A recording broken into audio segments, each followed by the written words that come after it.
Alright, so now it's time for the in-between waves phase. The very first thing you do is you heal your heroes. So we know Valcor took some damage last turn and his heal rate is 4, so he's going to heal 4 hit points up to his maximum, which is 20.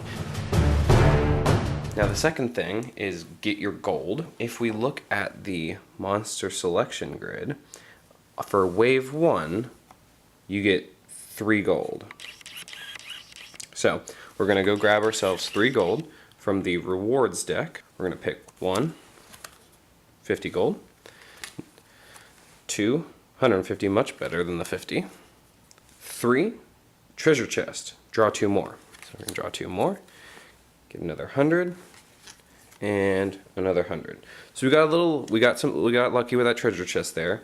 The average for wave 1, the average of the cards kind of averages out to 100. So normally you get 300 gold, but so we got 400 gold this turn, which is nice. So, what are we going to do with the gold? Well, we have a couple choices. First, we can unlock our equipment for 150 apiece. So Robin was dealt these 2, Valcor is dealt these 2, so we could pay 150 each to unlock those, and each of those has a special ability. We can buy reinforcement cards for 200. They usually have an area of effect or an insta-kill, or can help you out healing or bringing back defeated hireables. After we unlock our equipment, we can always buy new equipment for 100. If we save up, in which I tend to recommend save up for the last round to save up for an Armory card. These are worth, within a 2-player game, they cost 900, and these are just major helpers. They don't necessarily guarantee that you win the game, but they do pretty much guarantee that you win that wave. So that's why I like to save that to the last round when you have the boss on the board. The last thing you can always purchase is hireables. So we've got 5 different types of hireables. First things first, we have our foot soldier, who's just your typical melee kind of tank soldier. He costs 100 for a level 1, then 150 to level up to a level 2, and then 200 to level up to a level 3. We have our archers, 3 different levels of course. 150 for a level 1, 200 for a level 2, and 250 for a level 3. Now level 1, we found a level 1 archer isn't very good, but when you upgrade her to a level 3, these statistics are almost as good as any archer like Robin Hood or Ember the Archer. So it's always good to buy an archer if you don't have an archer as one of your heroes. Really important, a cleric, which will be your healers. These cost 200 all the way down. To upgrade and buy. We find that a healer is really important, not necessarily for wave 2, but for wave 3, it's always good to, wave 3 and on, always good to have a cleric. We have the sorcerer, who does your supernatural damage.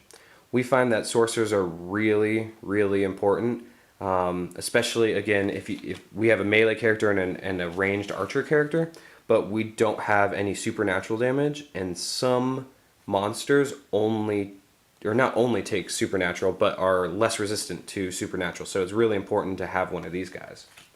And then lastly, we have the Psionicist, which would be kind of like the rule breaker.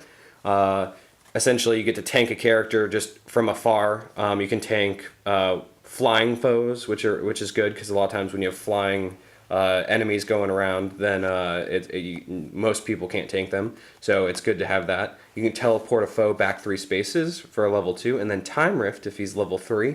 You can re-roll your d20 if you miss. Or you want to go for a higher one, I guess, if you want to take that chance as well. We have 400 gold.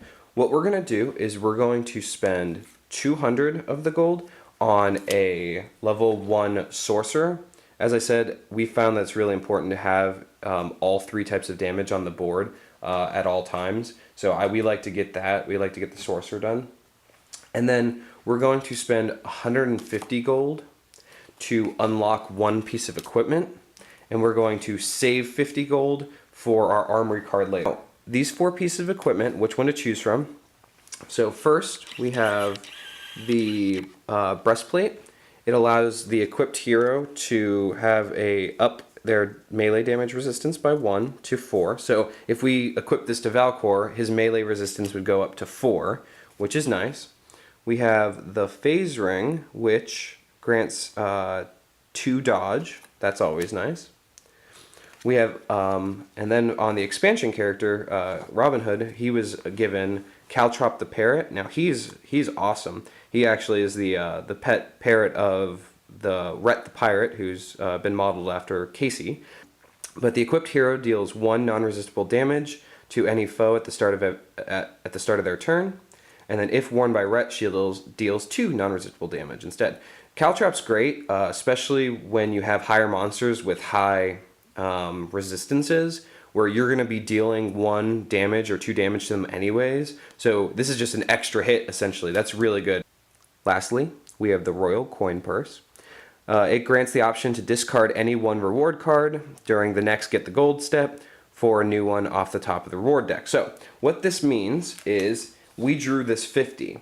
If we had our Royal Coin Purse equipped, we could have said, nope, I don't want that, and then drawn another one off the top of the deck, and hopefully gotten maybe 150 or something higher, right? So you have the chance of getting 50 again, but remember the rewards average out to about 100 apiece, so you have a good chance of getting something higher. Knowing that Wave 2 is still not too difficult, Wave 2 we only have 5 monsters coming out. We're actually going to unlock the Royal Coin Purse because we've found that money is very important in the game. That extra 50 gold can be the difference between being able to upgrade something or buying a reinforcement card. So we're gonna do that. So that was the end of the getting the gold and spending the gold phase. The next thing you have to do is make change and shuffle. So what that means is if you are if you're keeping a 50, you keep the 50. But let's say that you had 2 50s. They don't want you stacking the deck, so if you kept 2 50s, they want you to change that out for 100 and then put the 2 50s back in the rewards pile. That way you're not keeping all the 50s out, and then you can draw higher later. So you're going to make the change and then shuffle your deck again. Get that. It's done. All right.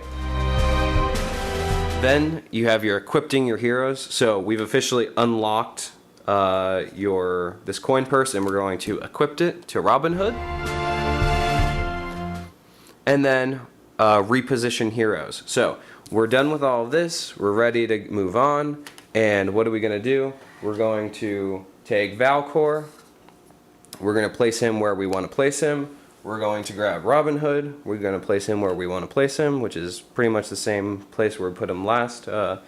Put Robin on top of the tower. So we placed them where we wanted to place them.